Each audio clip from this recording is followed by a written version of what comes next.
that is contrary to law and contrary to our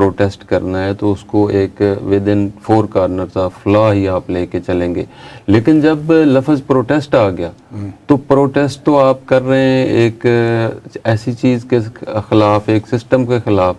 کہ جو پہلے ہی ان کی نظر میں جو یہ پروٹیسٹ کر رہے ہیں کہ یہ غلط ہے, تو پھر ان کو جب گورنمنٹ نے ایک لا بنا دیا تو وہ کہاں اجازت دیں گے کہ آپ ٹھیک ہے آپ کو اجازت ہے احتجاج کرنے کی. انہوں نے یہی کہنا ہے کہ یہ قانون درست ہے, ہم نے ٹھیک بنایا ہے, تو اس کا احتجاج کیوں ہونا چاہیے. اب احتجاج کا بنیادی حق دیا گیا ہے ہر پولیٹیکل پارٹی کو, ایسوسیشن کو, گروپس کو, مائنورٹیز کو, مذہبی جماعت, کسی بھی بندے کسی بھی گروہ کو بھی کہہ سکتے ہیں. اگر اس تناظر میں آپ کا آئینی رائٹ دیکھا جائے تو ان کا فنڈامنٹل رائٹ ہے احتجاج کرنا. اگر ان کو کوئی غلط چیز نظر آتی ہے تو وہ بطور احتجاج کر کے ایک بطور احتجاجی یا بطور پاکستانی شہری ایک اصلاح کر رہے ہیں, بطور احتجاجی مظاہرہ بھی اپنا مطالبہ سامنے رکھ سکتے ہیں اور گورنمنٹ کے لیے ایک اصلاحی یہ پروگرام سمجھ لیں وہ کر رہے ہیں. گورنمنٹ کو تو شکریہ ادا کرنا چاہیے. بالکل ماضی میں اگر دیکھا جائے تو مذہبی جماعتیں خاص طور پہ JUI جماعت اسلامی کی بڑی تعداد جو ہے وہ جلسوں میں شریک ہوتی ہے. اور ناظرین بے شک اگر ماضی میں دیکھا جائے تو چاہے جتنے بھی ادوار حکومت کے گزرے ہیں, سیاسی جماعتوں کے کٹ سے مذہبی جماعتوں کا کٹ, جو ان کا جو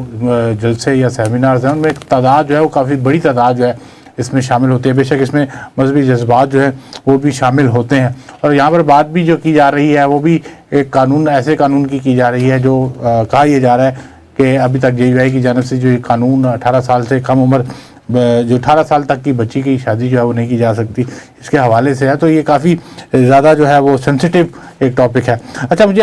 میں آپ سے یہ جاننا چاہوں گا, چونکہ آپ ماہر قانون بھی ہیں, کون سی دفعات ہیں وہ لگ سکتی ہیں اگر حکومت اجازت نہیں دیتی, حالات خراب ہیں, 144 لگا دی گئی ہے, اس کے باوجود جلسہ ہوتا ہے, تو کیا اس پہ حکومت بھی کوئی اپنے رائٹس رکھتی ہے ان لوگوں کے خلاف جن پر احتجاج کیا جائے, کیونکہ حالات جو ہیں وہ ویسے بھی کشیدگی کی طرف جا سکتے ہیں. دیکھیں جب دفعہ 44 یعنی 144 کا نفاذ نہ ہو, نوٹیفیکیشن نہ ہو پروونشل گورنمنٹ کی طرف سے, تو دین کوئی پروٹیسٹ کرتا ہے اور اس پروٹیسٹ سے کوئی وہ توڑ پھوڑ یا کوئی ایسا کام نہیں کرتے تو اس کا کوئی مقدمہ نہیں درج ہوتا, نہ ہی ہونا چاہیے. لیکن جب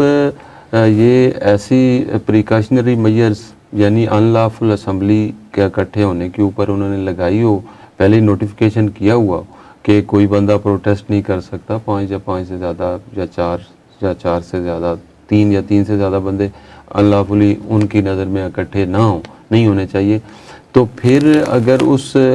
نوٹیفیکیشن کی موجودگی میں یعنی سادہ لفظوں میں میں کہتا ہوں سادہ لفظوں میں دفعہ 44 کی موجودگی میں اگر کوئی پروٹیسٹ کرتا ہے تو پھر گورنمنٹ اس کو ایک تو اس دفعہ کی وائیولیشن لگاتی ہے, اور باقی ساتھ توڑ پھوڑ یا تقاریر میں اگر وہ کچھ کہتے ہیں گورنمنٹ کو, موجودہ حالات ایسے نہیں لگتے کہ اللہ نہ خدا نہ خواستہ کوئی حالات جو ہیں وہ توڑ پھوڑ کی طرف جائیں. اچھا میں آپ سے یہ جاننا چاہوں گا کہ قانون کی اگر بات کی جائے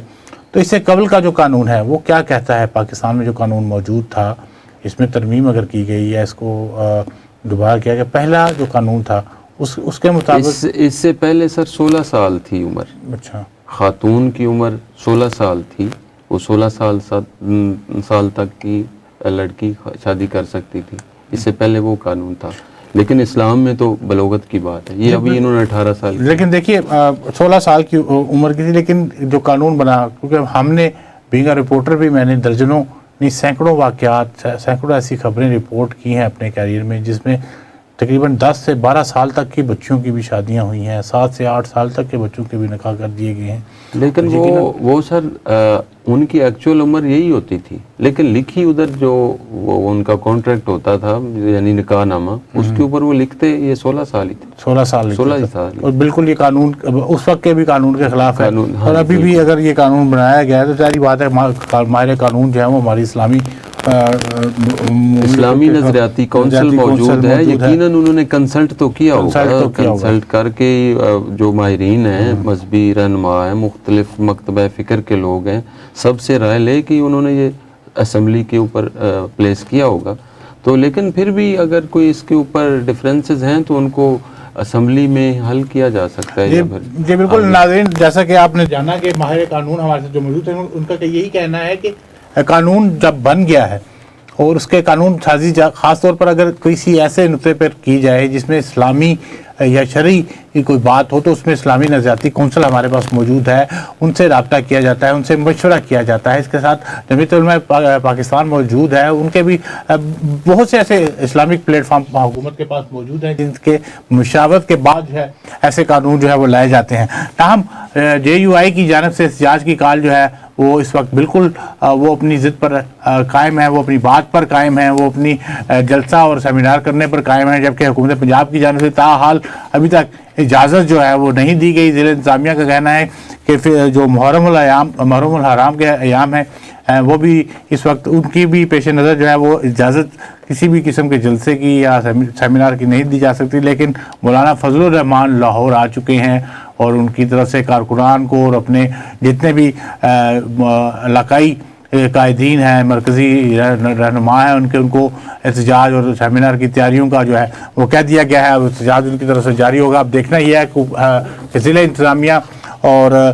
جو یہ جماعت JUI ہے ان کی جانب سے احتجاج کی جو احتجاج یا سیمینار جو ہے اس کو کیسے نپٹا جائے گا۔ اس کے ساتھ ساتھ پنجاب میں اگر بات کی جائے تو آج بھی ساہیوال میں جماعت اسلامی کی جانب سے دھرنا اور جو جلوس جو احتجاج ہے اس کا سلسلہ شروع کر دیا گیا ہے۔ مجلس شورا جو ہے ان کی ہنگامی اجلاس جو ہے حافظ نعیم الرحمان صاحب کی جانب سے طلب کیا گیا ہے، اس میں بھی باقاعدہ طور پر جو احتجاج کا باقاعدہ طور پر سلسلہ جماعت اسلامی کی جانب سے شروع کیا گیا تھا، جس میں بجلی پٹرول کی قیمتوں میں خاص طور پہ IPs کے خلاف جو ہے وہ احتجاج ان کی جانب سے کیا جا رہا تھا۔ بے شک وہ بھی ان کے آپ سے کچھ دیر قبل جو ہے ان کے رہنما سے ہماری بات ہوئی تو انہوں نے بھی یہی کہا کہ یہ جو تمام چیزیں ہیں ان پر بحث کی جائے گی، انہی کو لے کر جو ہے احتجاج کا سلسلہ جو ہے دوبارہ سے شروع کیا جائے گا۔ اپنے میزبان زہیب کاظمی کو اجازت دیجیے، اللہ حافظ۔